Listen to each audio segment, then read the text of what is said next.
You have to remember that we are actors. We're not just talkers who sit sedately on chairs and talk to each other. I know that when you see the movies with Moreno, that he is very much in the center as a director. I've learned not to be. I think because he was a pioneer, and had to show people, and he was a showman.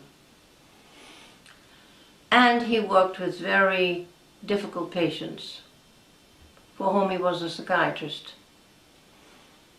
His persona came through very powerfully, and his presence was very frequent. I'm not a psychiatrist, I'm not a psychologist, but I'm a dramatist. And you know, once the play is rehearsed and ready, the director doesn't show up or sits, but doesn't show up on the stage. That's how I feel about my psychodramas. Once I've got the scene more or less set, I try to keep out of it. I am also physically limited, which in a way is both good and bad. It's good because I'm not the center. It's bad because sometimes I like to be close to the protagonist and let them know I'm there, comforting them. But that I can't change. So my suggestion to the director, or any director who starts, is don't be the center of events. You just set the scene, capture the mood, get the warm-up going, turn it over to your protagonist and auxiliaries and guide them. That's number one. Don't start off by reading a piece of paper. Moreno always said if you're going to lecture, unless it's at a conference where the paper is going to be reviewed or recorded, discussed, speak from what you know. Don't worry if it's perfect. It allows you to express yourself more normally and spontaneously, and maybe you'll forget a point here and there, but you'll be more creative about what you do produce. Okay.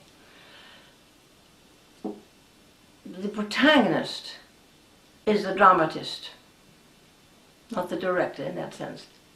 The moment you have a protagonist,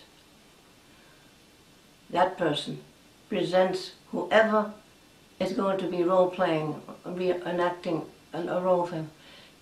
That's what we learned over the years to do. You can do that with psychotic patients.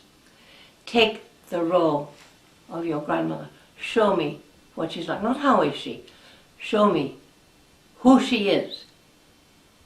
How big is she? How tall is she? How old are you? What's your name? And talk to the protagonist in that role. That fixes the role in them and helps them to step away from their own problem, concern at the moment.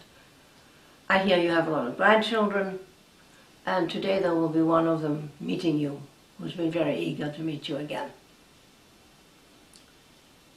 And you'll have some interaction that didn't happen in life, or that should have happened and didn't, whatever. And I make clear that we see this, it's an image of this woman, that we understand her from the perception of the protagonist, not from the perception of the auxiliary ego, however well that auxiliary ego knows that person, because that's still the auxiliary ego's perception. We want the protagonist's perception. The protagonist is the center.